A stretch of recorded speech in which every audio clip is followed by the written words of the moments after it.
then. So welcome everyone to our CNR clinical networking event.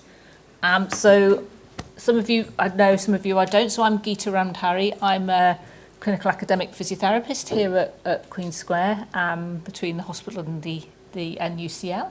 And I'm Fran. I'm a consultant physio in stroke and rehab. So we've got a packed programme. This is going to be fast-paced, but don't worry, presenters, it's all going to be very friendly-ish, unless you're going over and then I start doing that. But what we wanted to do is this. We've been hearing some great work that was being done, looking at how we support people with neurological conditions to be physically active. So we went out, we invited a few of you who we knew were doing good work, and we also put a call out and got some really interesting projects coming through. And I suppose the purpose of these events is to hear what's going on, think about actually how has this been done, what are the logistics of it, and actually what can I be applying in my own area. Exactly. So we've got a fun-filled, fun-packed programme. Should we start? Yes. Should we get on with it? You can invite our So first first speaker. up is my very dear friend Nikki Penny. I'm sure loads of you will know her through all her work in Neurofit. She ran the first, or created the first ever Neurofest last year, which was a massive success. And she is a phenomenal physio from Brighton. And so she's going to talk to us about patients that are perhaps more complex. So the title of her presentation is Seated, Not Sidelined, Bringing Exercise to Complex Patients. Thank you. Thank you, Nikki. Welcome, welcome. Hi, thank you. Fran and I have been friends for a long time, and she's always very kind. I am definitely a clinician. I'm not very much of a speaker, so please just bear with. So,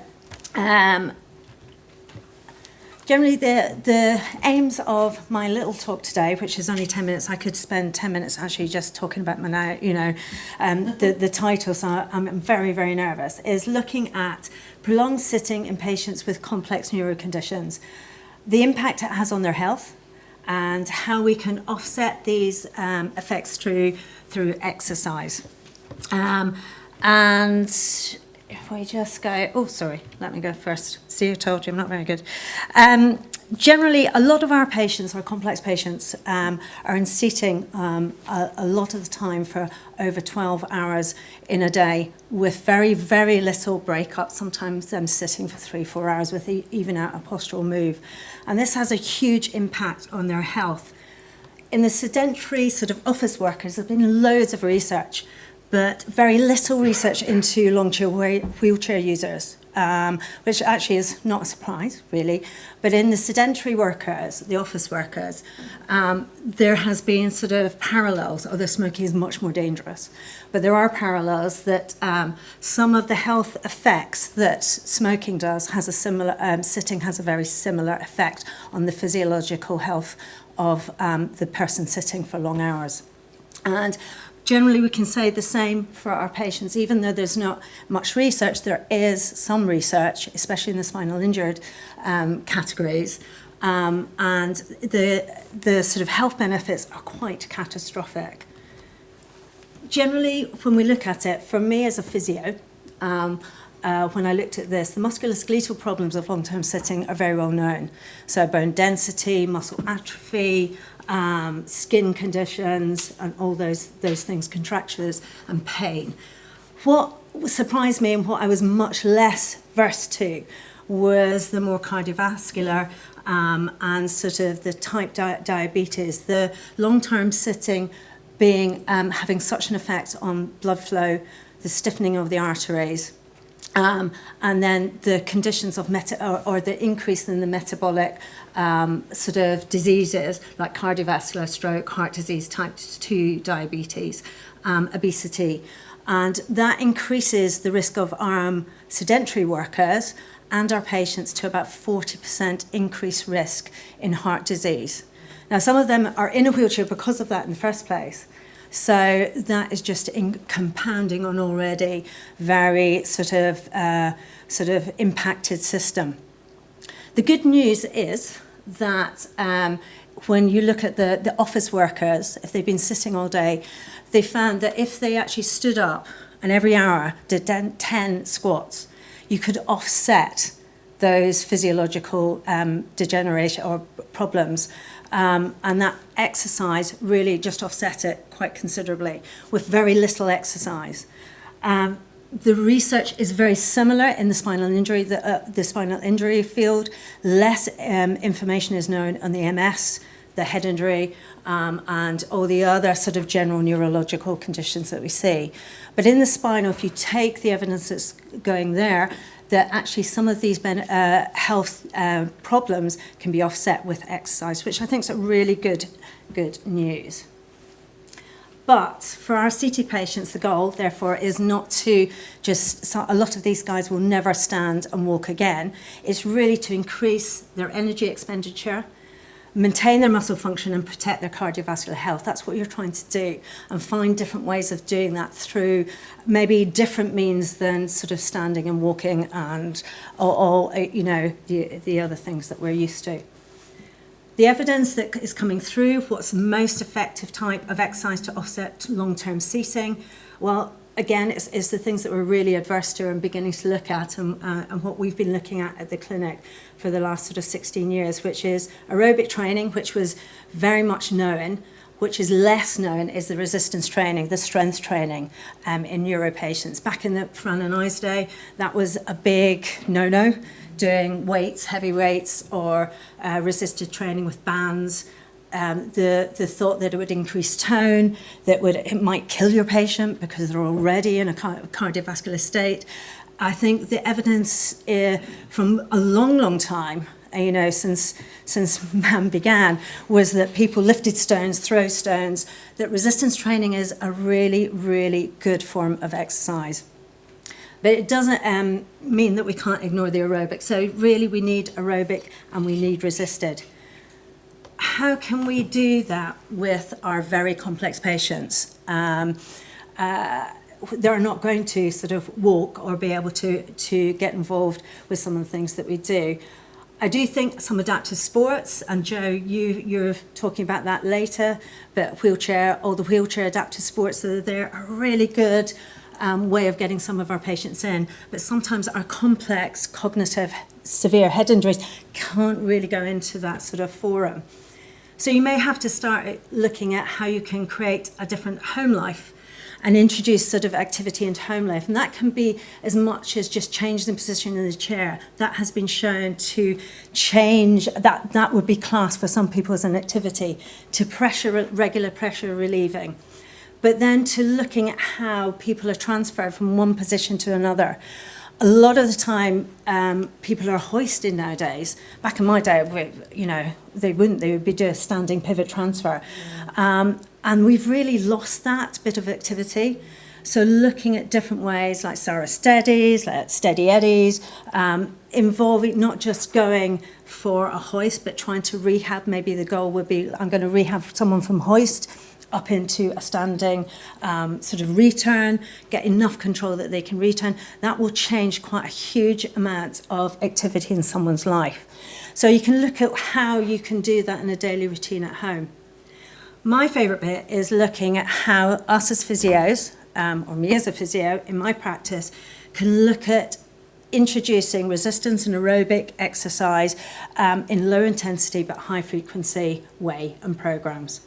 And I'm very lucky. I'm in quite a privileged position because I own the practice, so I can look at that and can keep people coming to me to look at that sort of, look at answering that question. So this is Naz. She is a patient of mine that I've been seeing since COVID. I met her during COVID. She had a severe neurological combination when she was misdiagnosed with an acoustic neuroma, or they missed it completely, so she had it for a couple of years. When they went to remove it, the pressure change in her brain meant that her brain just literally collapsed on itself. She ended up having a severe neurological complex condition. She was 7 years in a care home, and I met her when her very lovely husband fought to get her to come home out of that care home. and they wanted a sort of group, a multidisciplinary team in place to support her at home. She is wheelchair dependent, she is full hoist dependent, although is about to start looking at a return, but that's taken 5 years. And she needs assistance of 2 support workers for all activities of daily living. So she's a very complex but very gutsy lady. She's peg fed and needs regular suction. I've sort of demonstrated this by video. Is that all right? So we have been working with her 5 years, and she loves the gym. She was a very big gym girl before. She loves dancing. She loves Britney Spears. And she is someone who actually loves the feeling of exercise and strength and being worked really hard. So we have designed more recently in the style of High Rocks sort of system on the light gate. Now, I don't know if any of you have been on a High Rocks class. I've just started. It's brutal. Fran, it's absolutely brutal. But the whole concept is that you have a cardiovascular sort of workout or do a station followed by a strength station. Okay, and you've got this combination, and that works really well in fitness because you need strength, you need resistance to create force, but you're also combining that with a cardiovascular burst. Okay, and it's interval training, which has got really, really good results in making people that are not very fit fitter, much more than a sustained 40 minutes burst. So it's a really nice mix to try and get some profoundly unfit people much fitter. So I'm just going to play this, I hope. Oops, sorry, hope.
Really nice. So, when I asked her what did she want to say to you as a group, for someone who is very complex, and sometimes we have a very big opinion already of what those people cannot do, her words were, "I'm not done yet." Okay, and I just want to do. I'm literally going to do it. This was a lady who inspired me to do exercise in complex neurology. She is a big friend of you guys. You knew her more than I did. I knew her 25 years, but I think she was here for a lot longer. And you looked after her very well. She thought very highly of all of you. And she was extraordinary. She had a complex neuro condition. Unfortunately, she passed away last year, but she, for 25 years, she kicked my ass and made me think about not judging someone by their complex disability and thinking, how can I adapt what we do in the athletic world and put it into every neuro patient that we see. Someone said to her once, "Why do you still go to physio?" And she said, "I have the right to feel movement. I have the right to be strong. I have the right to be fit." And she was a very strong, quite a real activist for disability. And when people say to me, "Why are you still seeing that patient?" I think we as physios need to be really strong. These people have a right to be fit and healthy and feel to be fit and healthy. They can't do it on their own. Some of them can't do it on their own. They need the skill of us to be able to do it. All right? And I feel really strongly about it. And Fran and I are at the end of our career, and I really want to impart that message to you young ones. All right? Sorry, Fran, I've just retired you now. But please carry that on with these people. All right? Thank you.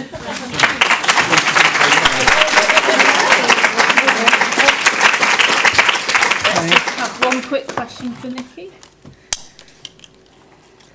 I've been blown away and inspired. Well, are you going to be able to hang around afterwards? I'm having a glass of bubbles. Yeah. Thank you. Have we got bubbles? Oh, no. Promising so much. Okay, so I will invite our next speaker up, who is Niamh Buttle, who is one of our colleagues here. Who's going to be speaking on digital tools to support long-term adherence to strength and balance training for people with neurodisability. Come on up, Niamh. Thank you, Gita, for the introduction. So like Gita said, my name is Niamh. I'm a physiotherapist here at the National.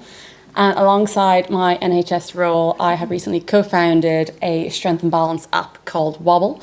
And I've recently been accepted onto the NHS Clinical Entrepreneur Programme in relation to my role with Wobble.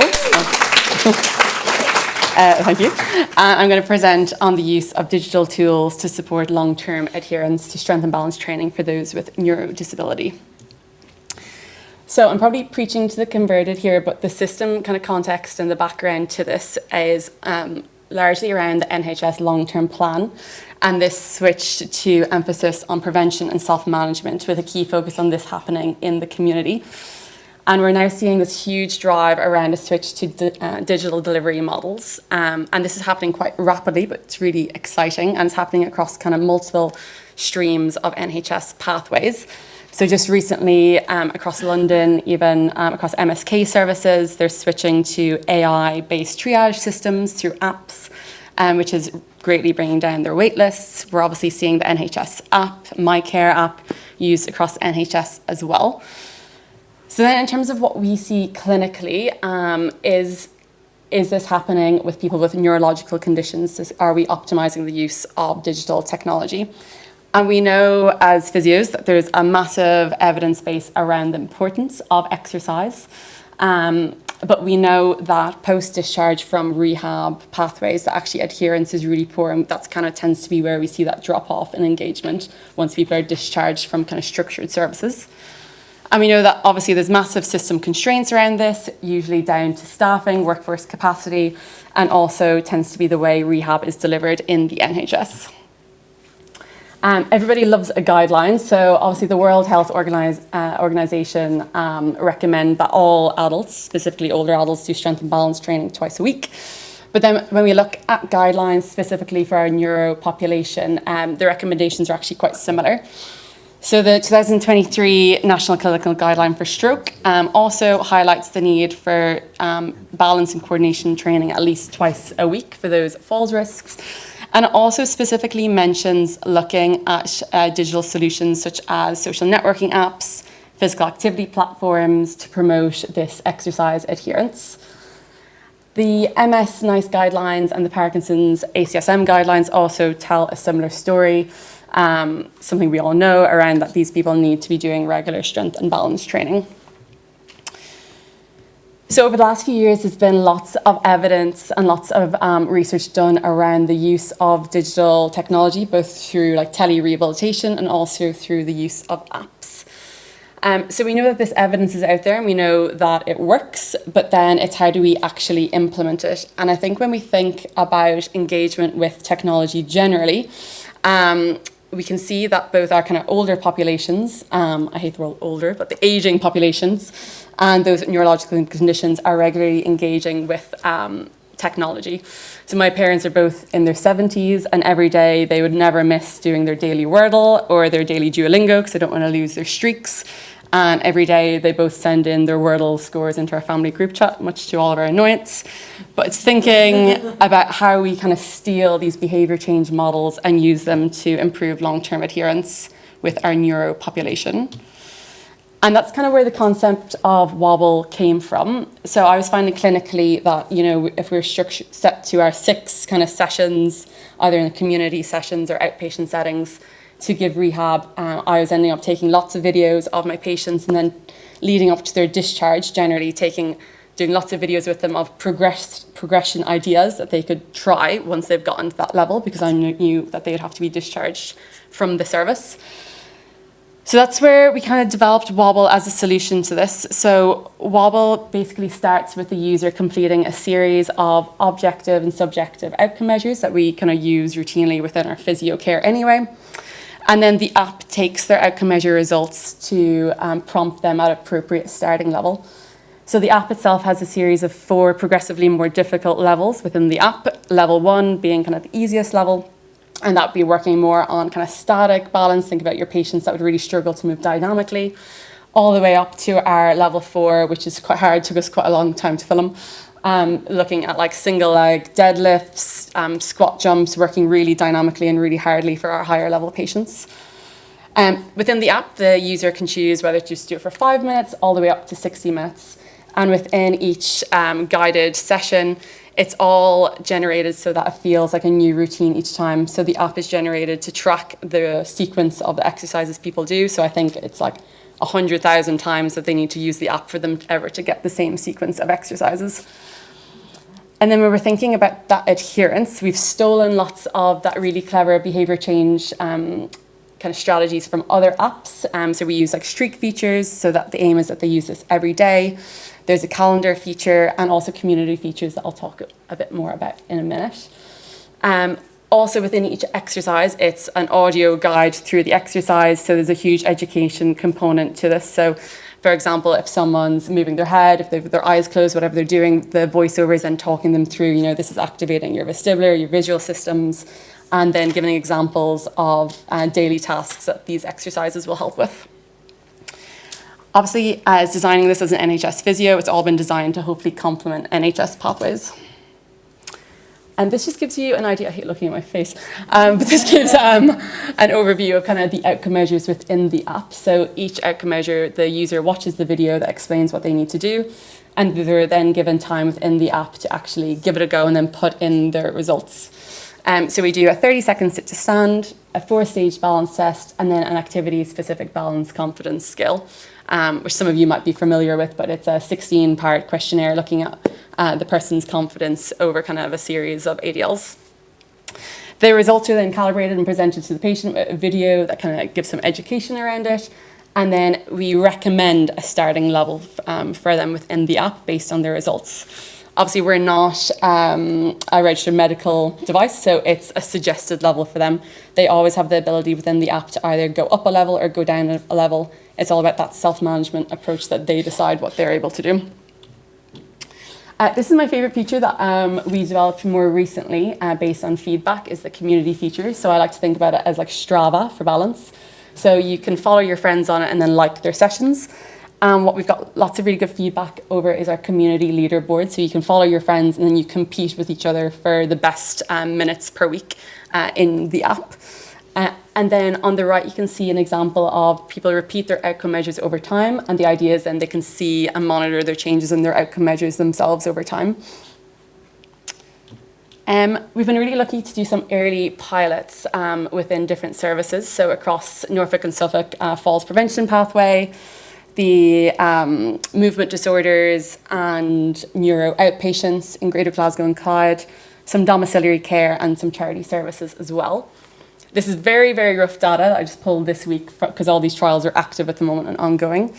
But with an MS charity that we're working with, they are trialling it with 25 patients that attend a charity-based community MS centre.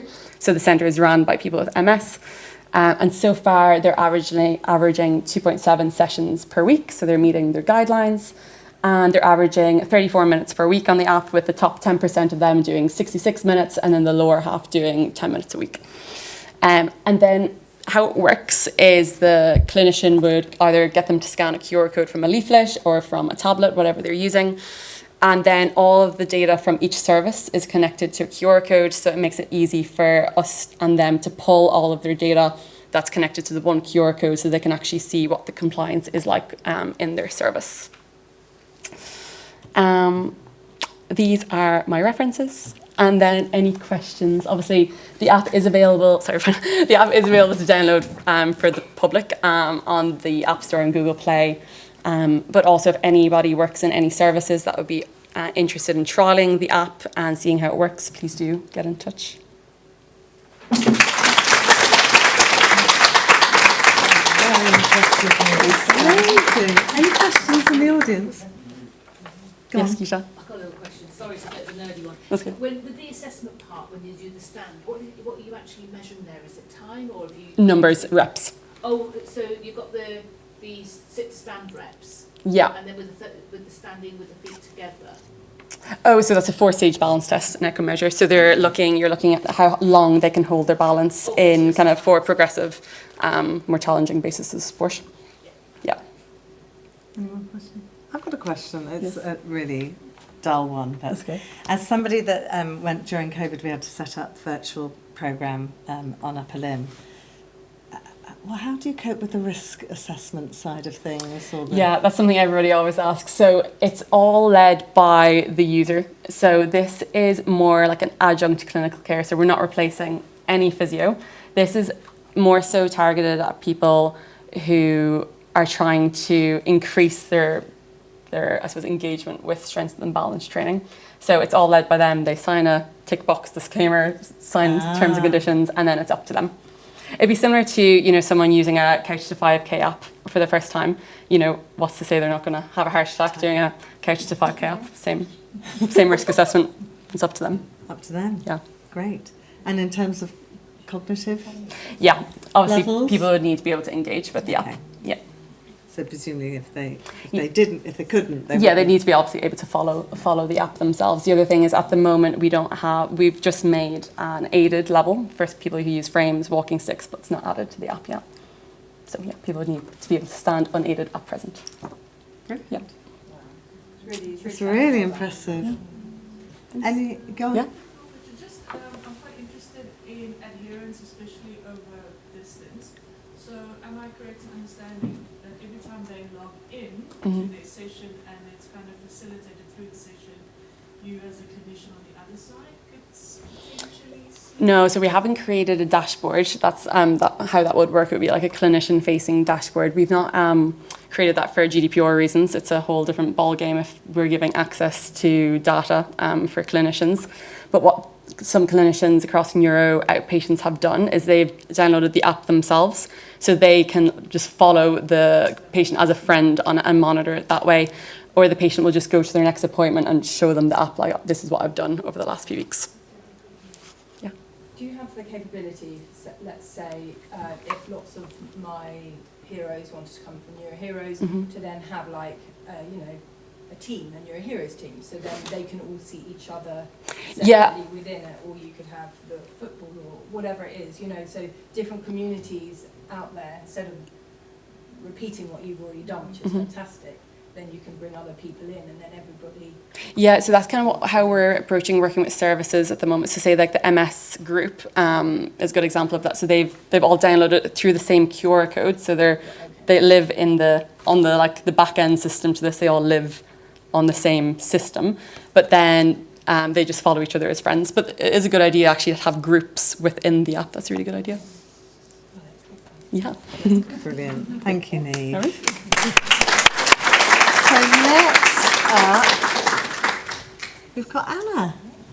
Anna worked here at the National, how many years ago, Anna? 8 now? years. 8 years ago already. Tell it by my children. And left us to set up Neuro Heroes. And she's going to come and talk to us a little bit about that. So thank you so much, Anna. Thank you, and this follows on really nicely from Niamh actually, in talking about how exercise is going a little bit more digitally. So thank you for having me, and I really today want to tell you a little bit about Neuro Heroes and our approach to engaging people with neurological conditions in exercise. But first of all, I kind of just wanted to talk about the why. Like, why do we exercise? Why do you exercise? And I guarantee if we were to ask our clients or our patients why we exercise, they'll say, because the consultant told me to, or because my dad or my mum or whatever is badgering me, or because I want to be normal, I want to get better, I want to be strong, I want to be fit. So they're thinking of all of the kind of building blocks to functional activities, but they're not really concentrating on those functional activities, the things that bring them joy. So I kind of thinking that we should be reframing this question to our clients and our patients. And if someone said to me, why do I exercise? Well, I exercise because I want to live the fullest life I can. I want to participate in things that bring me joy. I want to do a high rocks. I want to do all of these activities that bring me joy. So what brings you joy? So instead of saying to our clients, our patients, what's your goal? They're going to say something really clinical. Can we move away from the clinical and come back a little bit more to the lifestyle and find out what brings them joy? And if we do that, then we've got a way in. So that's the first thing I wanted to say. What is NeuroHeroes? NeuroHeroes is an online gym for people with all neurological conditions. Our biggest communities are Parkinson's and MS. All the sessions are live. They're small and led by neurophysios, so you get real-time feedback. But how do we make our sessions engaging? How do we make them as powerful as possible? How do we make them different? So currently we've got about 1,000, we sell kind of 1,000 classes, let's say 1,000 seats per month. So we've got people coming back. And how do we do that? Well, we've got Nikki Penny here, the queen of play. But that's very much of NeuroHeroes ethos and one of our pillars of our success. What do we want for our clients? We want our clients to be absorbed in whatever they're doing. We want them to enjoy it, don't we? If they're looking at their clock wondering when the session's going to end, that's not very comfortable for us. We want them to be self-motivated. We don't want to drag them kicking and screaming back to us. And we need them to do it again and again and again, and we want them to. And that's the exact definition of play. How do we use play? We use play with music a lot. We change the tempo of music to make sure we can, if say at the end of a strength and conditioning, that's when I'll be getting David Guetta on and be really pumping it out because we're wanting to get somebody's heart rate really high and we want them to push them. Then when it's coming down into our balance and our kind of flexibility work, I'll bring it down. And, I'm not an expert in music, but you would be changing the music to take people on a journey. We're using our communication to motivate people. So when we're really wanting to push them, we're raising the volume of our voice, the speed of our voice. Come on, you can do it, really giving that positive energy. And we're also doing it really energetically so that they can see how hard we're doing it, because they're not going to work as hard if we don't show that we're working hard. And that's whether they're up in standing or in sitting. So that's one pillar. The next pillar is that we provide personalised support. So whatever you're trying to engage your clients into, trying to get personalised support is really important. So our sessions are live, so people getting that real-time feedback, but also if somebody's hurt or returning from an injury, we can adapt and we can change the exercise for that individual person. Because we've got kind of between 10 to 12 people in the class. And so if the same people are coming back each week, you know exactly who they are and you can quickly adapt it for them. But by giving that real-time feedback, these individuals feel seen, they feel listened to. And I think that's really, really important that they feel that supported. NeuroHeroes, just like the Wobble app, doesn't take the place of one-to-one therapy, but it increases the opportunity and intensity that people are getting. And if they feel that they have weekly access to experts, then that's, again, really motivating for them.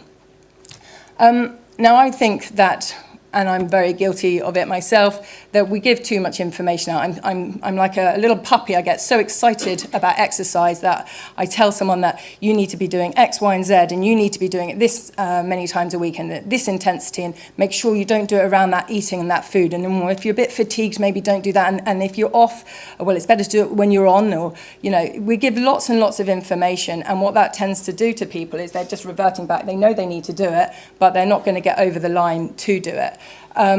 So they need confidence in in where they are and what they're doing.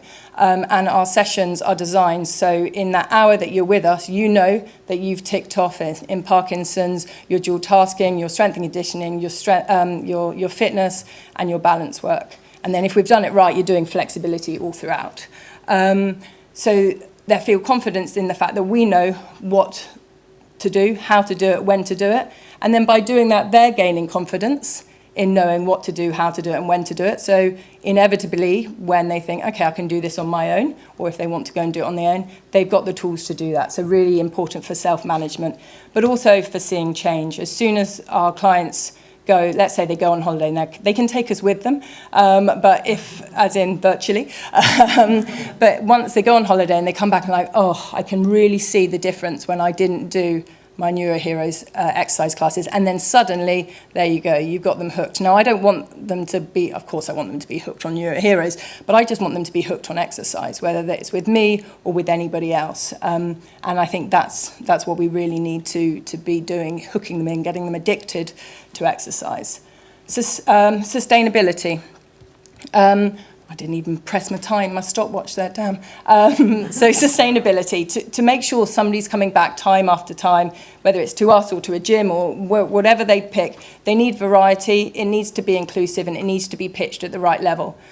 We strongly believe that if you get somebody with Parkinson's going to a church hall who's really fit and well, and they're seeing somebody else who's maybe in the final stages of the disease process, both individuals are going to find that really uncomfortable and they're not going to enjoy it. And so to get round this, we've got 33 classes a week at 5 different levels. So you've got completely seated, to seated with some standing, to standing but holding on, to standing, but I'm not going to go hell for leather on you, to standing, and we're going to really be pushing you really, really hard.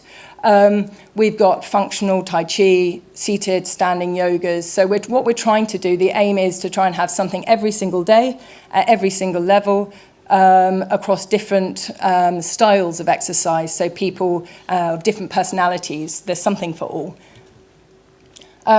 It's really important that we don't just highlight what I do, but also highlight the great stuff that everybody else is doing, and that's what we do in our classes, shout about the other providers out there. So I just wanted to give one to Sports Parkinson's, who've got a triathlon. They do it every other year, I think. So 10th of May this year, a fantastic opportunity to tell your clients to go to Twickenham Stoop and they can try walking, football, rugby, everything, incredibly positive. And I think really important to get our clients into communities which are really, really positive, so other people with the conditions can can motivate and bring them up.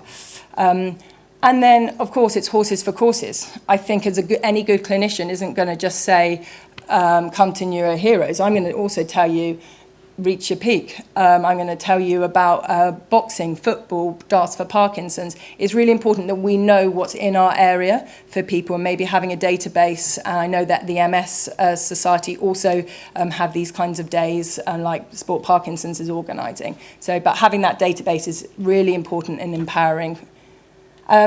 I've spoken a little bit about community, but finding we create a community, say, by trying to put people, it doesn't matter of age, but in the similar functional levels. So they've got a common goal and a common purpose, and they're pushing themselves at a similar level. We then have, coffee kind of evenings or wine evenings, and create that kind of community. But so that can be done over virtually, and I think that's really important. So trying to get people into communities, and Parkinson's community particularly is an incredibly proactive, positive one. So I think it's a missed opportunity. So how do people get involved with Neuro Heroes? Everybody does an assessment. They do the assessment, and that's an online assessment. And then we review it and decide what classes are most suitable and get in touch with that individual. We then can help them if needed to get into their first class, which is always free. If they want to try a few classes for free, they can. We just want people to engage in. We know, though, that finances, so to self-fund, it's about £10 to £15 for the hour, but we know that that's not possible for everyone. So we set up the Community Exercise Fund, where we're trying to reach underserved communities or getting inactive heroes active. And that's really where you guys come in, and word of mouth. Because if you've got clients that have a barrier to exercise because of finance, if they're socially isolated, don't have anything in their local areas, can't get to their local areas, local kind of support groups or exercise classes, or if you just think like this individual isn't going to do it, you know, I've been going X, Y, and Z, they're not going to do it, they need that extra support, then you can tell them they can refer themselves and put your name on it, or you can just drop us an email and we'll contact them. They'll get 6 free sessions, and then after that, every session is £5 that they participate in. And we're doing some fundraising to try and increase the pot so that we can make it much more accessible to kind of NHS, but we just need to get a bit more money for that. So finally, a little bit of feedback from clients. The flexibility and ease of joining an online class balanced with the ability to the structure to ensure me attention and accommodate my condition has given me the push. I've particularly enjoyed understanding the importance of the different elements in slowing progression, because we give information throughout. Well organised, transformational, looking forward to the next class. And a big one is people avoid public exercise classes. They feel too vulnerable, too exposed. So working out at home is much more suitable. I definitely didn't do that in 10 minutes. 29 seconds over. Thank you. Okay, just one quick question for Anna. Silence. Yeah, you want to ask one then? No, okay, you're off the hook. Oh, yes, sorry. I love questions. Sorry, I missed that part. Is the assessment free for the... Yes, everyone does an online assessment, and that now allows us to see various kind of functional outcome measures, and that allows us to see what level the individual should first start in. But of course, people can move levels. I generally I try and go a lighter level and then promote, rather than go a harder level and then they don't feel so good when that class isn't successful. But if someone gets hurt or has a bunion operation, they can move throughout the different categories, you know, and that's the beauty, is that you've got something for everyone. Not if just life gets in the way and the flu hits you, then you can return to a seated class and work your way back up to your power class. Thank you. Thank you. No, there's not a waiting list. And if our community gets too big, I work harder and I put on some new classes. So no, that's the beauty, we can accommodate it. But also if you've got a particular patient cohort, so we've now got 4 classes a week for PSP and CBD. We're hopefully starting MSA in a month's time, so we're doing a pilot with them. So if you have a community of individuals that you want to be met, then come and talk to us and we can see even if the fund can sort it. Thank you, Anna. Thank you. So our next speaker is Joe Gregory, and Joe is a volunteer for Parkinson's UK and the Walking Football Association, which I saw on one of Anna's slides actually. So over to you, Joe. Thank you, Gita. First of all, thank you for inviting me to come tonight. It's an honour to be here, and I look forward to speaking with you both now and later on. I will be around at the end, so if anyone wants to ask any questions at the end, they can do. And yeah, just to confirm, my name is Joe Gregory, and I was diagnosed 7 years ago, ironically on World Parkinson's Day. A keen sportsman and a footballer all of my life. I hadn't actually played football for about 20 years before my diagnosis, and I was planning to return to playing football, and I would be out running, and I couldn't understand why my body wasn't working properly. I kept putting off going to the GP, because I kept thinking, what am I going to say to the GP? My body doesn't work properly. The GP's going to ask me to leave. I finally went to the GP. The GP referred me to the neurologist, and I went to see the neurologist. And again, I was thinking, what's the neurologist going to do? They haven't tested me at all, taken no blood test or anything. I'm just going to be told, just take it easy for 6 months, come back if you've got problems. I was really, really shocked that day when I saw the neurologist to be told, you have got Parkinson's. Not, I think you've got Parkinson's, you've got Parkinson's. My first thought was, I'll never now play football. It wasn't about my family. It was, I'll never now play football again. And it's been quite ironic because actually I play much more now than probably when I was a kid growing up. So,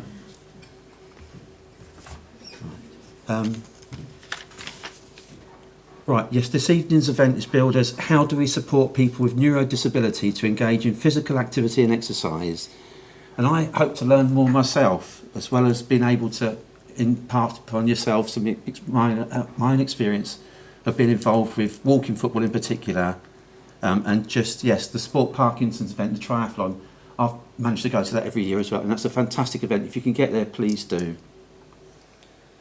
In the video I'm going to show, it's a 5-minute video. In the video I'm going to highlight Bracknell Foresters Neuro Walking Football Group, the Parkinson's Pioneers Women's Walking Football Group, and more generally just the Parkinson's Walking Football community across the UK. Okay. Fran, if you'd like to press the video.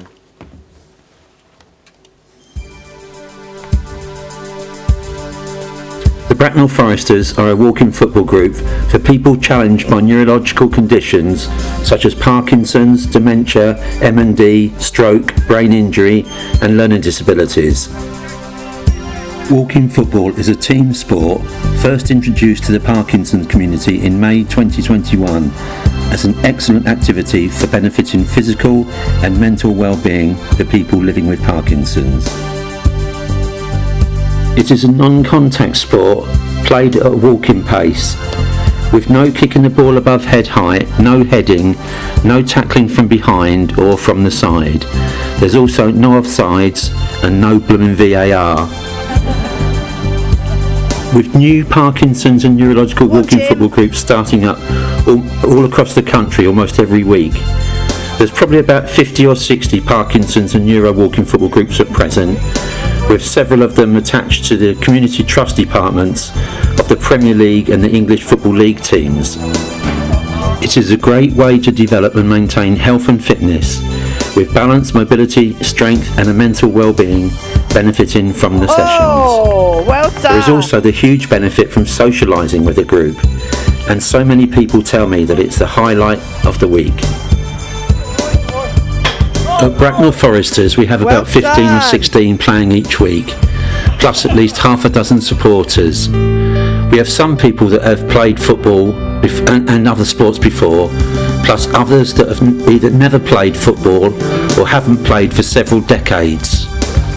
We currently have predominantly people living with Parkinson's, though we also have people with dementia, motor neuron disease, learning disabilities, brain injury and stroke. We also have 2 guys whose partners have Parkinson's, and we actively encourage and involve all family members and friends. We play 3 halves of 15 minutes each. Yes, I love its 3 halves. Before we then head to the equally most important part of the session, the post-match coffee and social chat in the Leisure Centre Cafe.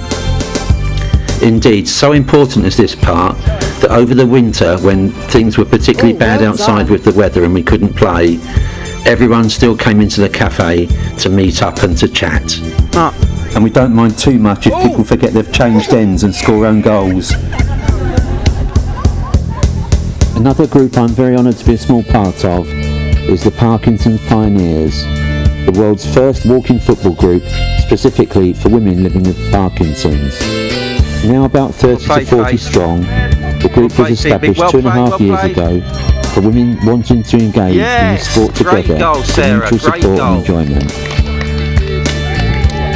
Meeting up in the Midlands each month for training, the women come from all over the country, from Devon, from Teesside, Derby, London, Northampton, South Wales, Manchester, Birmingham and elsewhere. Oh, great and were effort, indeed last year awarded the Walking Football Association overall Female Walking Football Club of the Year. The team have regularly featured on TV and radio and provide so much good physical and so much good mental health and well-being to the participants, most of whom had not kicked a football before joining. As well as the regular monthly training sessions, the team regularly take part in tournaments across the country, including the Sport Parkinson's Cup at St George's Park 2 weeks ago, a national tournament in Scotland and the Ray Kennedy Cup last autumn in South Wales. All of these matches are predominantly against men's teams. For those Parkinson's walking football teams and groups that want to push themselves even further, there are regular tournaments across the country and across Europe. The biggest and best is organised by Sport Parkinson's and held at St George's Park, the England National FA Centre, every April. Last year and again this year, 24 teams attended the competition at St George's Park. Further, there is an England International Parkinson's walking football team who have travelled to play and promote Parkinson's awareness across the world, from Singapore to the USA. And now there is a similar England International Women's Parkinson's walking football team who are training hard ahead of a trip to promote the sport in Canada in September.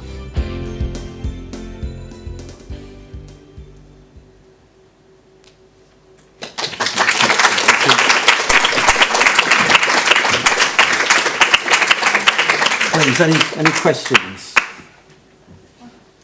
Yes, Anna. How do people, is there like a database of the clubs, you know, can you type in your postcode and see what records? The Walking Football Association, which is the wfa.co.uk, if you go onto their website, then you'll find there's all of the clubs that's associated with the Walking Football Association across the country, and there is a special section for the disability teams, primarily Parkinson's teams, so you can find it that way. Joe, it looked like there was a lot of running in that. Honestly, it is. What's it like to ref one of those games? Yeah, I mean, what I will say is that we have Parkinson's. We sometimes have to start running in order to walk. So you have to have a referee that's a little bit lenient. But actually, yes, walking football per se, the hardest thing in walking football is the blooming walking. And it's the thing people argue most over. But with the Parkinson's, I mean, yeah, we can't generally run very fast anyway. So, but yes, absolutely, the walking aspect of walking football is a thing that we're all still trying to get, to get right. Any more questions for Joe? I'm sure loads of people will come up and chat to you over the wine. All right, Glass of wine, Joe. Thank you so much. Thank you.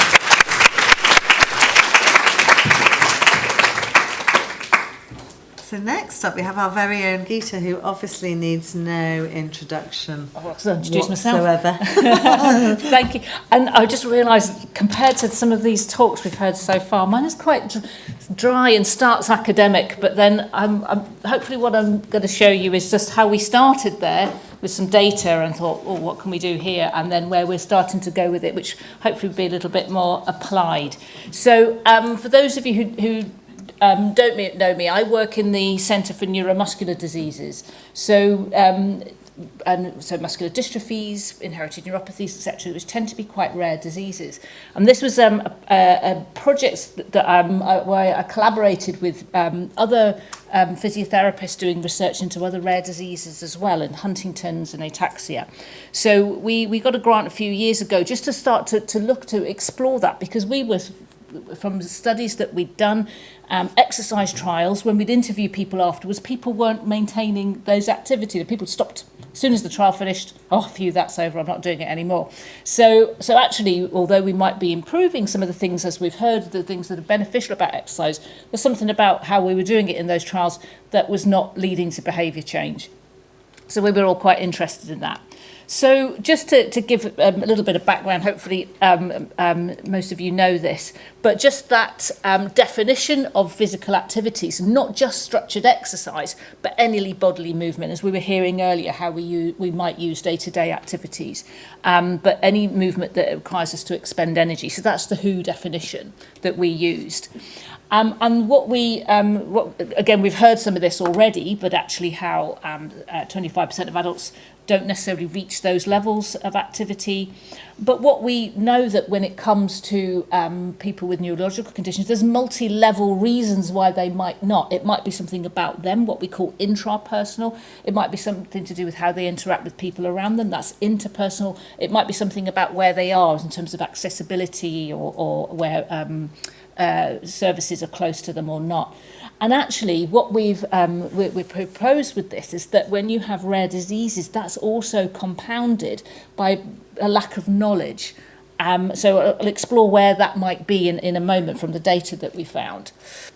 So actually, what we wanted to look at were what are those factors that actually affect engagement in physical activity. So this is the boring research bit, sorry. It'll get a bit more interesting afterwards. But what we did with this, we basically had an expert panel to come up with some particular questions, a topic guide, and we interviewed people who work for some of the rare disease charities. So that was Muscular Dystrophy UK, the MSA Association, Ataxia UK, Huntington's, and the MNDA. And so from those face-to-face interviews, we then devised, we did a thematic analysis, and we devised some questions through a stakeholder workshop with people living with these different conditions as well. And we did a survey for people. RNC is rare neurological condition, just our little acronym. So a survey for people living with the condition, a survey for their carers and family members, and a survey that we sent out to healthcare professionals who work with some of these people. So these were the responses that we got. So just to say, we had some closed questions, we had some open questions. So we did a quantitative analysis of the closed ones and thematic analysis of any free text that came through. Sorry, that's the researchy methods bit over. But these were the people who with the rare disease themselves. So we had 225 respondents, 54% female, mainly white ethnicity, a slightly older group, 57, age of 57, plus or minus 14. We had a real mix of conditions, but actually most of the people who responded had a neuromuscular disease or ataxia. They were the two. We also, people with hereditary spastic paraparesis as well. And then some of the other conditions, there was lower engagement. And I don't know whether or not, because we actually got the charities to send them out, so whether or not it was to do with that, or actually perhaps some factors about the conditions themselves. But what we found is 76% participated in physical activity regularly, 39% required support. Now, of course, these are people filling in a physical activity questionnaire, so it might be that's why we've got a higher proportion of people, whereas people who maybe weren't would be less likely to actually fill it in. So out of the carers, mainly female, which was quite interesting. Again, sort of similar age range, again, similar ethnicity profile. And 44% in were a spouse, partner, 31% parents, and then there were other family members, paid carers, and I think it was supposed to be non-paid carer. I think that's a typo. And out of that cohort, what was interesting, that the percentage was lower. So they said that only 53% of the people that they cared for or were related to participated. And 77% needed support. So this was the sort of nicer bit, really. Is this what people told us? What did they feel was beneficial? Thinking about some of the quotes we saw earlier. So people were saying, when I go out and I'm walking or I'm doing some swimming, I feel more positive. I still feel part of life, and getting out in the fresh air is uplifting. It sort of reflects what we've heard so far from the other quotes. These exercises keep me on my feet, keeps the mobility. Without this, I probably need to use a chair, and to do with lung function. And this is from a carer that's kept them mobile for longer. It's helped them to retain their strength, so they're easier to care for. And then it's so important to remain physically active. I can see a direct correlation between the amount of exercise my husband does and the degree of his ataxic symptoms. And then the negative experiences was interesting as well. So people were saying, sometimes I run out of energy so quickly I get stuck. I can't put one foot in front of the other, and it's unpredictable. Realising the things that I can't do that I used to be able to do. A lot of these are progressive diseases, so sometimes it is a reminder of what you now can't do. So I've not felt any progress. I don't feel any fitter, any stronger. My muscles are wasting. This is somebody with a muscular dystrophy, and it highlights the issues. And then a family member said, I don't always feel comfortable being in a gym environment with my role as a carer. So we had some positives, some challenges, and some concerns. So the healthcare professionals, mainly in community services, some in specialist services, and across sectors. We only had a small number from private practice. mainly physiotherapists, some occupational therapists as well, and some spattering other professions. Everybody agreed it was important. Most people gave advice on that in their practice, and quite a few people felt they had the expertise, but there was insufficient resources in their services to support people. And actually what they were saying to us was, there's a need for this specialist knowledge of some of these quite rare conditions in their services or in local gyms, etc. They were talking about how in some conditions motivation can be a factor, particularly in conditions where they have associated mental health conditions like depression or anxiety. And they've experienced that some of the patients say, well, my disease is getting worse, what's the point? Sorry, this is busy, but what we did is that we grouped all of that together, those themes, into that multi-level perspective I was saying earlier. So just to have a little look. So the boxes that are white probably apply to all neurological conditions that many of us are familiar with. Things like accessing exercise facilities, using public transport, etc. But in the orange boxes, we felt that this was quite specific to people with rare diseases, so people couldn't access specialist services to know more about what they could do. There was often poor communication between specialist services and local services, and by some of the services, they felt that there was a lack of understanding of the rare diseases. Again, when it comes to people interacting with these people living with rare neurodiseases, whether it's healthcare professionals or fitness professionals, people often didn't really know that much about their disease. And also, importantly, knowing what the risk versus benefit might be when prescribing exercise. And I think that's what they were most concerned about. They didn't want to do anything that would make them worse. And with some of those conditions, there is a risk with that. And then the person themselves, I want to know the risk versus benefit myself. And I don't necessarily know that. I want to know what to do, when and how. And then there were some of the other things we've already heard, like dealing with stigma of exercise in front of others. We were talking about the group earlier, motivation and fear avoidance. So, just to say it, sorry, I'll briefly go through this because this is a bit dull. As I said, there's a response bias. There were some positives, some negatives. There were some common themes affecting engagement that we pulled out. And some of those that were specific to rare diseases was about access and communication and knowledge. So just to say, what are the next steps with that? When we're thinking about the person themselves, and going back to some of what Niamh was saying earlier, where we do have things in our toolbox that can help with some of these factors is actually when we look at self-management principles. So if we look at this model of self-management, which actually I've stolen from the Bridges team, it might be to do with knowledge. It might be, so this is for the person themselves living with a condition. So how can we facilitate that? In terms of so it's not setting goals, what bring you joy. Right, I'm going to change that. The self-discovery, but when people try things out. So actually, how can we do that? So what we've done as a neuromuscular team, we've actually developed, I mentioned Bridges, self-management, we've got a neuromuscular Bridges now. And what we do in our clinic, we have our books, we have we've been Bridges trained, so we can talk through. So when we hear from them in clinic, what the barriers might be, or what they're scared of. So I've got a chap, for example, who went through quite an emotional breakup relationship, used to swim all the time, hasn't got back to swimming, and he just can't mentally get himself there. And he's, so we talked about what the barrier was, and so what he's been doing is just packing his kit, just leaving it by the door, and just seeing it there. And then one day he'll walk to see where the swimming pool is and then walk back again. But we've been using the Bridges framework, the self-management framework, to do that. So this is something that we can, look at doing in our clinics and in our practice.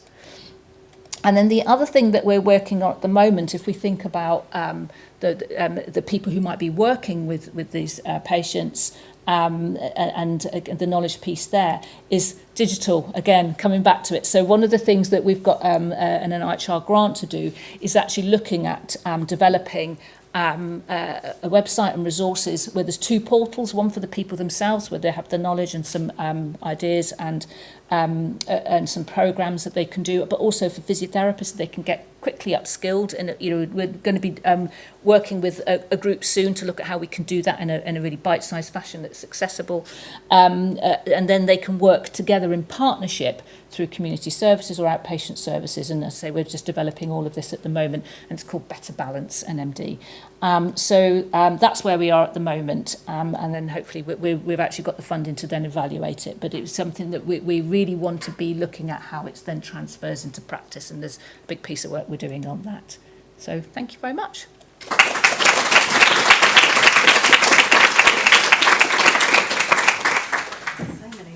Stories tonight. Anybody got a quick question for Gita? I'm very aware of. Sorry, I talk for our about wine. I'll be quick. No questions? all right. I'll be around. You can talk then. Do you want to? Oh yes, do you want sorry. me to, Oh do you yes. not? Okay. So next up we've got Becca. Becca works here at the National. She has worked in stroke and the upper limb service forever. And yes, so just a little caveat. This is just a little service improvement project that we did on upper limb, so not quite so groundbreaking and wild. And I'm also basically presenting it on behalf of Anna, who unfortunately, well, not unfortunately, fortunately for her, she's on holiday, but unfortunately for me, she is not here. So this is a concept that we sort of an initiative together, and then Anna has done all the work in between. So I will do my best to present it. So basically the project is around increasing cardiovascular fitness on the upper limb programme. So we're obviously known for years the benefits of cardiovascular exercise following a stroke, but really the guidelines in 2023, I think for lots of people were a bit of a boost to make sure that we were actually, are we really working people hard enough? Are we working to the sort of 60 to 80% effort? Are people doing high intensity enough exercise? And the role of the upper limb programme, or the opportunity the upper limb programme provides, is a forum where patients are with us for 3 weeks intensively, 9 till 4. It's a very good staff to patient ratio, so there's a lot of opportunities there to really maximise our input and support them in their cardiovascular fitness. So we really wanted to look at whether our patients were achieving anywhere near what the guidelines are following stroke, what their barriers were, and really utilise the opportunities, as I said, for the coaching from us and therapists' intervention, as well as sort of the opportunity for being around peers and the equipment that we have and being in a very safe environment. So we looked at a few different outcome measures, which I'll go into, looking at both sort of walking speed and distance, and then looking at how their walking impacts on their sort of whole quality of life using a life space assessment. And then we changed the structure of the cardiovascular input on the programme slightly, working on more of that coaching, more intensity, lots more music, much more structured sessions, and then reviewed the independent time that patients had every day, which is on their timetable to complete their cardiovascular exercise. Just tried to reframe that a little bit. I think hopefully we're all aware of this, that basically the harder you work, hopefully you'll get more change to your BDNF levels, you're going to promote neuroplasticity and enhance that brain function and change. So we use this quite a lot on the upper limb programme as a primer as well. It's really important, as well as hopefully we have a brain ready for change and improvement as well. So I've touched on it briefly. So what was our intervention? So we just ran this intervention over a 3-month period. So patients on their initial assessment, we completed a questionnaire, which I'll go through, completed the outcome measures. Then we did the 3-week intervention, and then patients are reviewed again at discharge, so at the end of the 3 weeks, and then again at 6 weeks. Unfortunately, not all the patients, so about half of them we were able to review at 6 weeks. And then they're obviously given signposting and support going forwards. So just to give you an overview of the questionnaire that we did there, so it's just understanding sort of the current levels of activity that patients were doing, how much strenuous all the way down to sort of minimally active, what their barriers were, which was really important for us because that's what we felt we could really address within the upper limb programme. And then just sort of their attitudes and confidence towards exercise, and how they felt like the exercise and high levels of cardiovascular fitness might impact on their stroke recovery and their upper limb in particular, given we're in the upper limb programme. Helpful. So as I touched on briefly, we decided on these 2 outcome measures. So we did a 2-minute walk test because basically 10 metres felt too short, 6 minutes felt quite long, 2 minutes, and we thought was achievable. And there's some evidence for sort of clinically meaningful improvements in the subacute stroke population. So that's why we tried that one. And then we included the life space assessment. So the University of Alabama of Birmingham in 2005 developed this life space assessment measure, which basically looks at it's 5 different categories, which you can see up on the left. And it looks at over a period of time, so normally like the last 4 weeks or over a period, patients or people have been in their different sort of life space areas. So whether they've been able to walk from just based in their bedroom all the way up to sort of unlimited mobility. And then it looks at whether they've needed aid or equipment with that, and basically the frequency that they've done that. And it kind of gives you a score to see their sort of area, their life space assessment. And it really what it's doing is what we were trying to do is compare what patients are actually doing, so what their life space is and what they actually have the potential to do through what we sort of the data from the 2-minute walk, and then what that ambulatory category would be. So that's what the aim of what we try to gather there. And then just very briefly, I think I mentioned it earlier, but yeah, so our cardiovascular group, we use the modified Borg scale, encouraging people to work sort of 6 to 8 on that rating. We decided not to use heart rate monitors and things like that because of our patients on beta blockers and other thing. We thought this is quite easy to have it up around the gym and get people working hard. We tried to just reframe things about exercise that obviously it's very specific to the patient, so not everyone can be on the treadmill or be on a cross trainer, that actually for some people sit to stand, step ups, things like that can still be really high intensity. And when you think about leaving the programme and going back home, it's something that they can continue if they're not gym goers or if they want to be at home.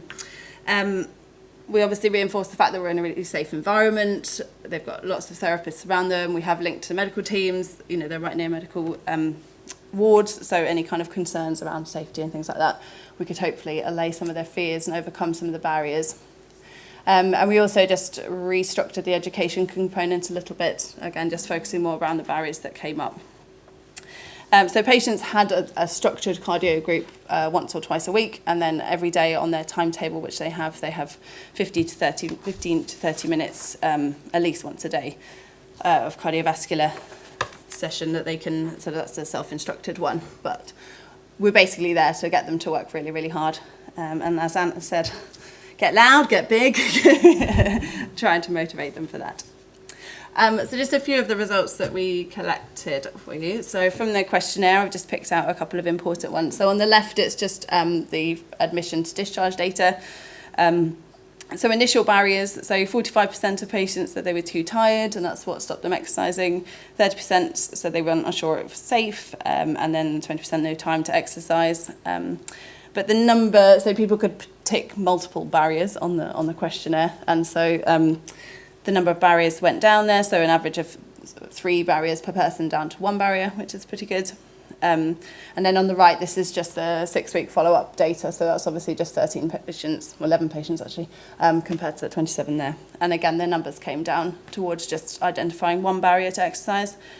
And then conversely to that, so confidence levels, as you can see that they went up. So people's sort of confidence in completing cardiovascular exercise went from about 5.7 up to 8. And again, that was maintained at discharge up towards 8.5, and then at 6 weeks as well. So basically, from these results, we could see that people were more confident to exercise and they were identifying fewer barriers to exercising, which is simple but really helpful. Lots of them still reported fatigue at the end of the 3 weeks, but 90% of the patients on the upper limb programme after 3 weeks of being on that are fatigued anyway. So I think going forward, it might not be the question that we ask at that point. Might not give us the best data there. But yeah, that's that data. And then this is just a brief overview of the outcome measures that we collected. So this is just at discharge again, so you can just see a gradual trend of things improving. So the clinically meaningful change in subacute stroke for the 2-minute walk test is 31 metres, so we're not far off that from this admission to discharge. Exertion levels increased, but we hope that that's obviously due to patients working harder and the awareness of the benefits of working at a harder level. And then averages of ambulatory level and life space assessment also increased. I'm just going to go into those in a few more details, a little more detail. So again, hopefully you can see the graph on the left just shows, so that's the patients that were reviewed at admission, discharge, and then at 6 weeks. And you can see an overall trend to people walking further and each time. Obviously there's one little anomaly in the middle, and I'm not really sure why she was so great at discharge and then not at 6 weeks. I had a look at her notes, but she must have had an off day. But anyway, gradually people are improving. So that was really, really positive.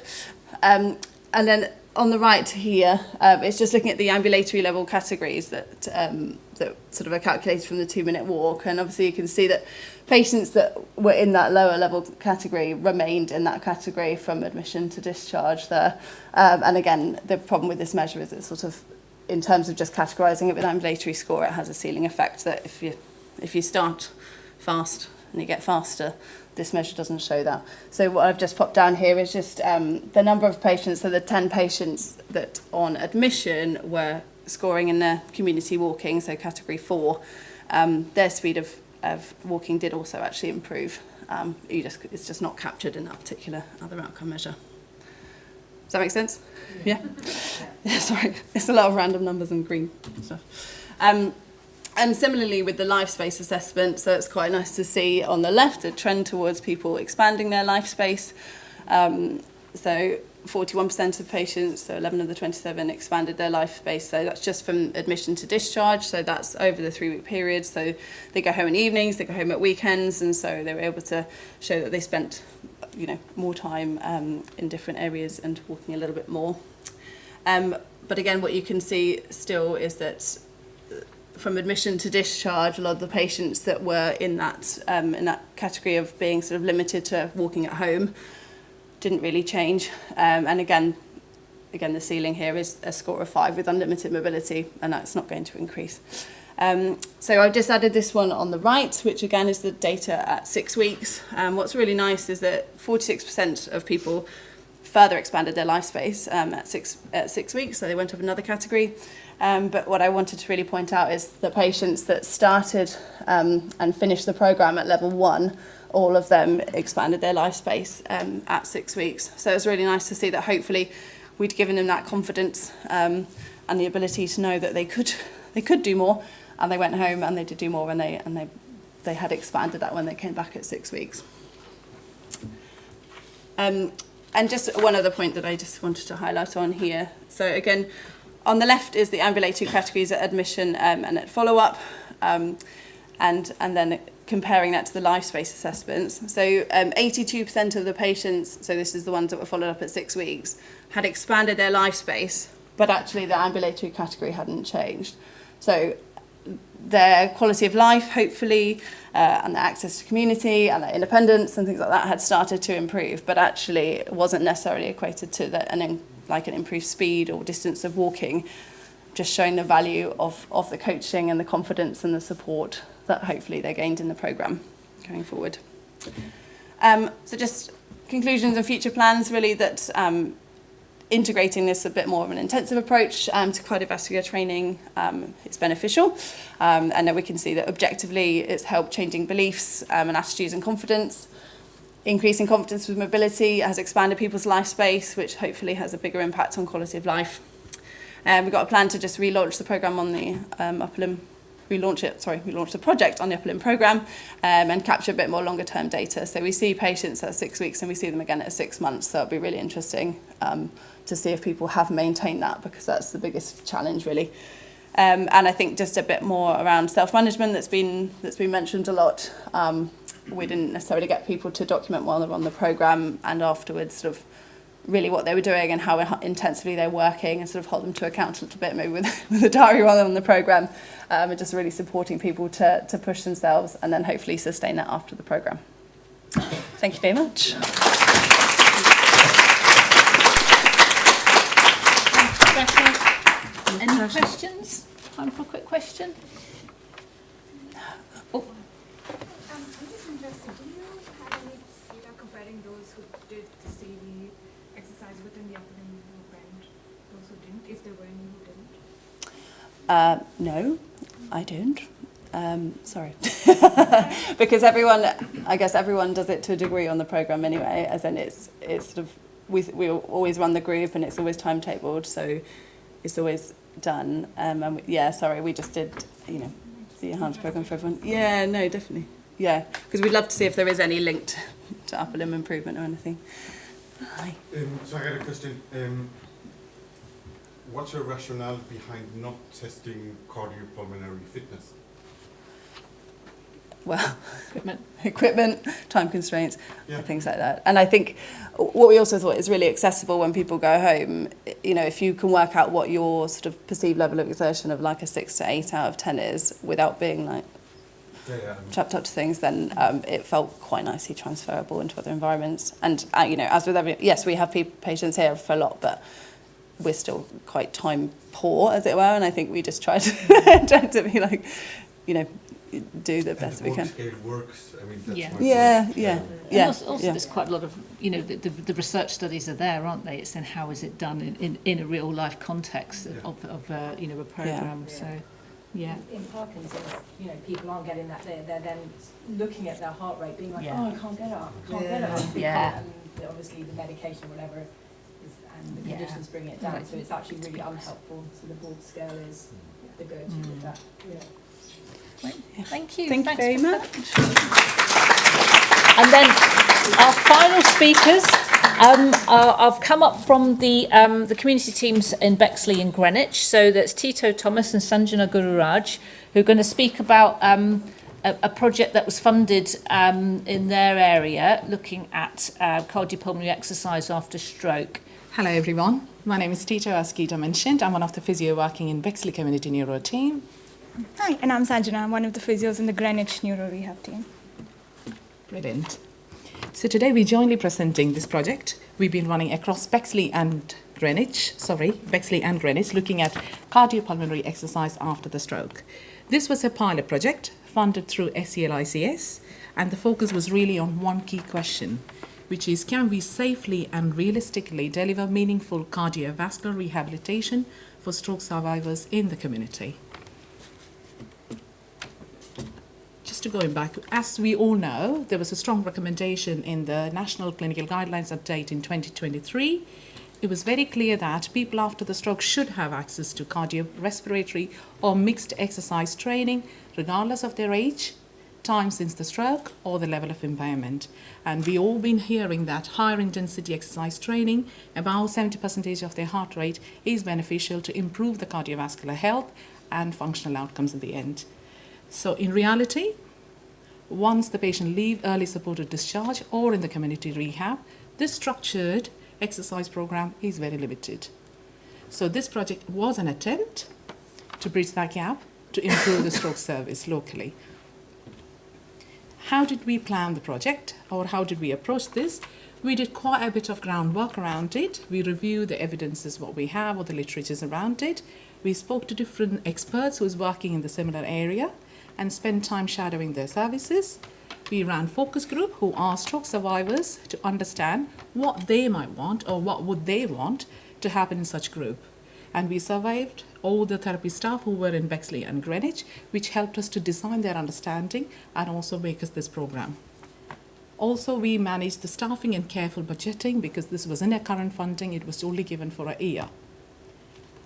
We landed up selecting a 10-week exercise program which was already being established and used by FAME.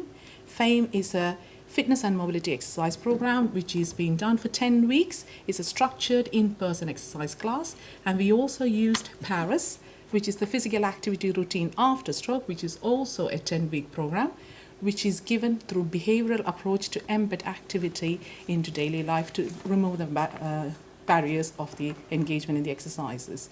We also trained the staff to make sure the success running of the project. How did we plan the program? As you can see, the outcome measures, as we all do, we've selected the ICF model functional assessments. We used 5 times sit to stand, 6-minute walk test, TINIT balance and step count. We also used patient-reported outcome measures such as SSQOL and EQ5D5L. We did health checks and monitoring pre, during and post class every week. We also did weekly subject evaluation of their pain, fatigue and mood. As I mentioned in the previous slide, this was a 10-week exercise program. We developed a circuit training model which was supervised by our physios and exercise instructor. We were able to maintain a 3:1 patient ratio. We managed to monitor the peak heart rate and the RPE, which is the rate of perceived exertion. As we all know, talked about the bridges self-management. So we managed to start from the week 1 as an early start by providing pedometers. We provided exercise and course booklets. We started to educate them about the safe exercise range, which is the target heart rate, because that is something to independently facilitate their exercise choice to make them attitudinally behaved. And we also included lots of education in every session, which included fatigue management, dietetics, breath control, mood and anxiety management, long-term behaviour change, signposting to different community services, and also an input from Stroke Association. This is how our circuit would look like. So as you can see in the picture, there are 6 cardiovascular stations and 6 active recovery stations. The aim of our model is to progress them through 10 weeks so that the patients spend more time in cardiovascular stations and lesser time in active recovery stations to boost their endurance and overall cardiovascular capacity. Our plan is to try to get the data ready for the report completion by end of June so that we could see what stages were patients ready to progress into CV-only circuits or whether they stayed the same. This is one of our exercise example with modifications. This graph shows the demographic details from 3 cohorts. So we were only planning to do 2, but with our budgeting careful managers involvement, we managed to run 2 more, and we are currently running the 4th one. As you can see, the data are based on ethnicity, age group, and the time after the stroke. Moving on to the outcomes then. So as Tito said, the 4th cohort is still ongoing. So this is just preliminary results. We've just started the analysis. So preliminary results from the first 3 cohorts. So one of the outcome measures we took was the 5 times sit-to-stand test. So with that, we saw a mean improvement of about 4.5 seconds. An MCID for this is 2.3 seconds. So a little bit higher than that. And then we did the 6-minute walk test, and we saw a mean improvement of 56 meters with this. And MCID for this for stroke is 34 to 50. And then with the quality of life, so this is the stroke-specific quality of life questionnaire. So we saw a mean improvement of about 17 points. And again, MCID for this for stroke is about 10 to 15 points, so a little bit above. This is just a table showcasing all the different outcome measures that we took. What's not on here is the U5D5L, which we had to do in line with the SNAP data. But the tinity balance and gait, I think that's the one we've been thinking a little bit more about, because although we did see a small improvement, I think there was a ceiling effect with a lot of our patients, so maybe that wasn't the most appropriate outcome measure to take. And then overall, the project wasn't without challenges, although we've seen lots of improvements. It's been up and down, to say the least. So we had about 5 dropouts over the 3 cohorts, and reasons for this have been varied. So a few of them developed like a UTI, one person developed a chest infection. Transport was another big thing because we weren't able to offer transport to come to the center. I think those were most of our, and then another person had new diagnosis of dementia, and they kept forgetting to attend the appointments. And adherence was another thing that was quite variable. So adherence to self-management and behavior change varied across the patient population. We tried to facilitate this as much as possible with course booklets, step counters, education settings, psychology input. But despite, we've had positive feedback. So lots of our patients went on to do walking groups with the exercise instructor who led the groups as well. So we've been able to speak to her and then try and follow up with some of the patients. But ideally, we would have loved to do like a 6-week follow-up or 3-month follow-up, but that's not something we're able to do.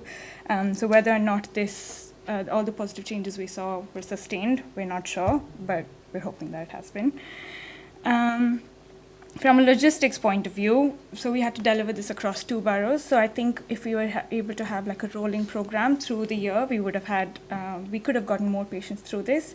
But because there were 2 boroughs, we had to do it at separate venues and then alternate. So that was another challenge. And then training, rotational staff, and then we tried to do it at an NHS site and a leisure centre, but each of those came with pros and cons, and that was another challenge. And funding, as always, another one. So what does this mean going forward? So we feel that this shows that a community-based post-stroke cardiovascular rehab model is effective and feasible. We also feel that the key elements, which is the structured group exercise, behavior change, education, and monitoring, are adaptable and scalable as well. We also feel there's a scope for a low-cost model. So if we were to use NHS sites, train up our therapy assistants, and maybe put forward an online education and training pack, this could be scalable overall. And then this does fit well with the NHS 10-year plan, so this is what we're trying to push with our managers. So our longer-term vision is that all stroke survivors leave the hospital with something like a health passport that can indicate whether or not they're suitable for this kind of a program, and then they could be linked straight into these services as long as they're safe to do so. We don't have actionable steps for this yet, so any and all suggestions are welcome. And then, this is just a slide showcasing our lovely, enthusiastic participants. We've had positive feedback from most of our patients, and this is just an email that one of them wrote to the local MPs requesting for more funding. We have lots of people to thank. We were very lucky to have guidance and established teams working within our trust itself. That was really helpful. And thank you all for listening.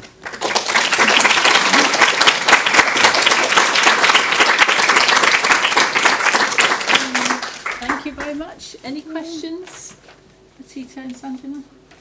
I know you can't, but it would be interesting to know whether the classes in the leisure centre enable people to carry on more easily than perhaps the ones in the NHS site, because they've got used to travelling there, they've got used to the kind of